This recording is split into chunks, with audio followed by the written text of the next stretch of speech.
Yes, Toy Story has pretty much shaped the childhood of every single kid over the last 30 years. But even so, have you ever stopped to notice that several things that happen in Woody and Buzz's movies make absolutely zero sense?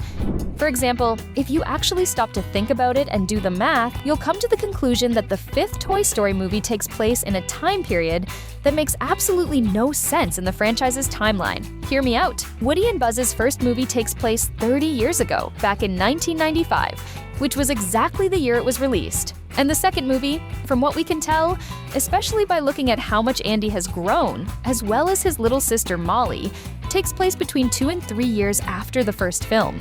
That would mean the second adventure of Woody's gang happens somewhere between 1997 and 1998. Don't lose your train of thought here. In the third movie, Andy is heading off to college, right? Which means he's around 17 years old at that point. If he was 6 in the first movie, we can deduce that 11 years have passed since the first film, and between 8 and 9 years have passed since the second movie up to that moment. That would bring us to the year 2006. At the end of that movie, Andy gives his toys to Bonnie, and she spends roughly a year with them until we get to the events of Toy Story 4, which brings us to the year 2007. If we assume that Toy Story 5 starts 1 year after the fourth movie, we would be in the year 2008. And the problem here is that the movie shows the classic toys, like Jessie, Woody, and Buzz, fighting against the iPad generation toys, which are highly tech-savvy. The glaring issue is that, in the real world, the iPad was only invented in 2010, 2 whole years after the time period Toy Story 5 supposedly takes place.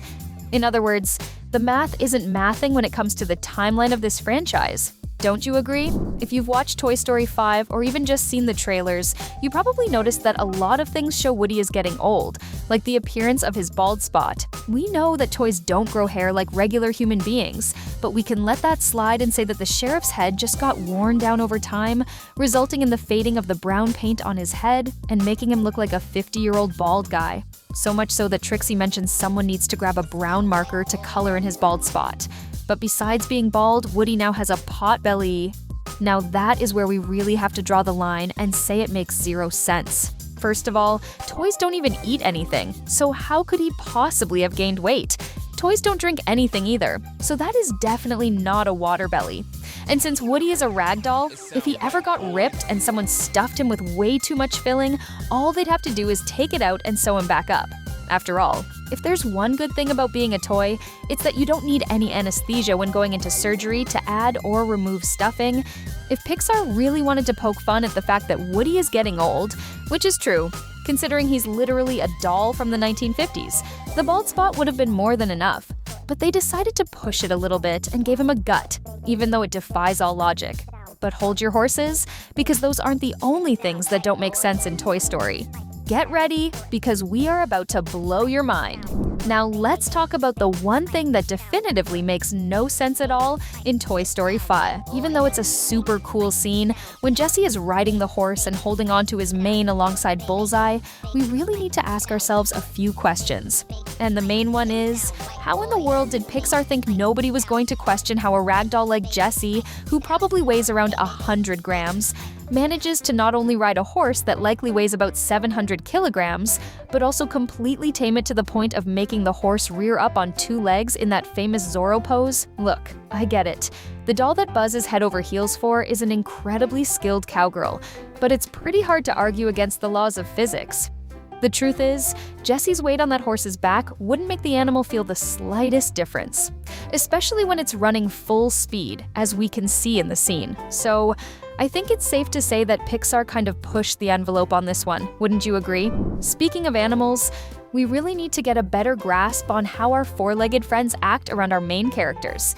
We know that no toy can ever be seen moving or talking by any human, right? However, we also know that the same rule does not apply when it comes to animals.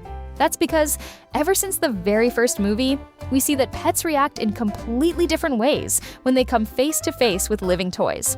For instance, Scud, the dog belonging to Sid, the villain from the first movie, goes absolutely psychotic when he sees toys moving, to the point of chasing after them just to tear them apart.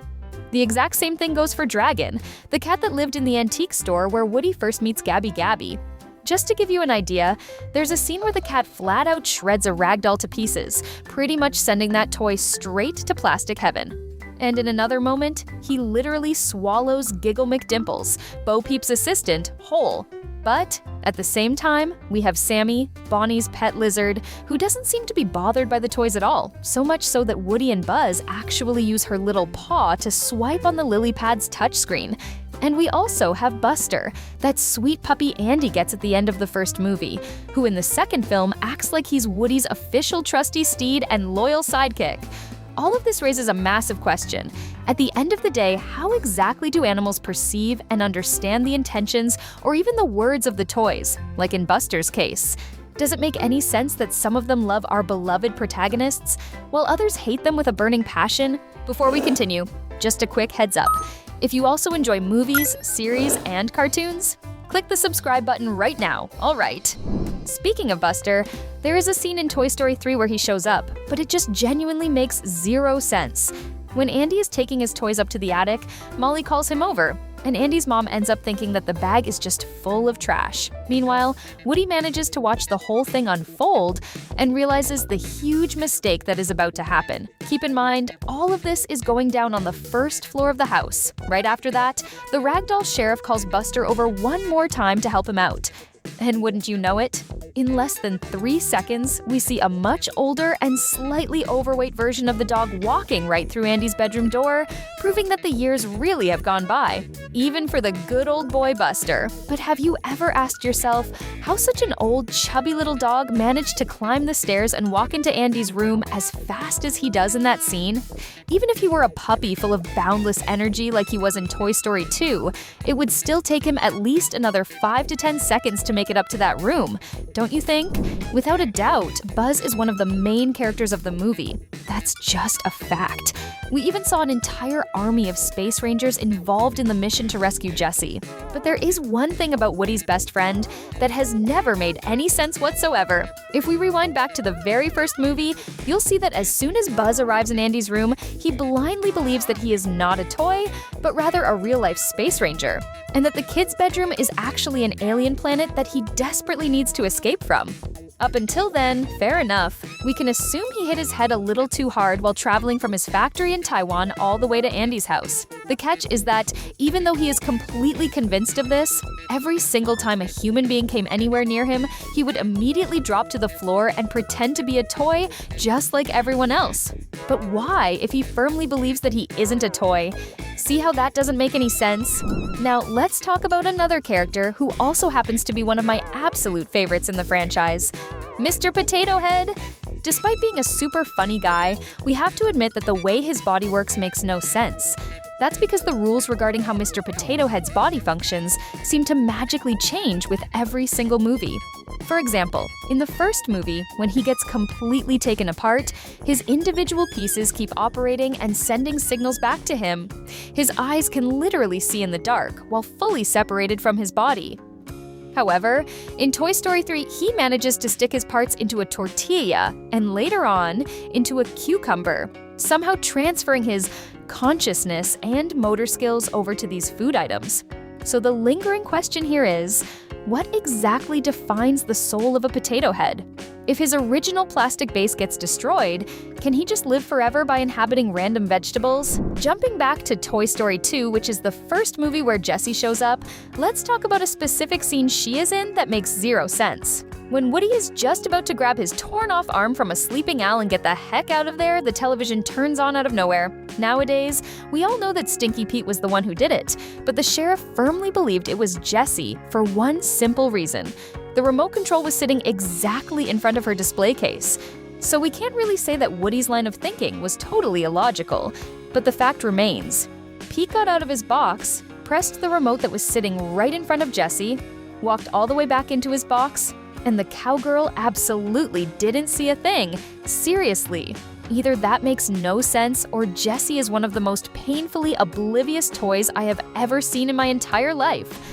Now, in Toy Story 5, we see Jessie putting batteries into Smarty Pants, and he practically comes right back to life after years of never being used. This brings up a very deep enigma regarding Toy Story lore. Do toys actually need batteries or not?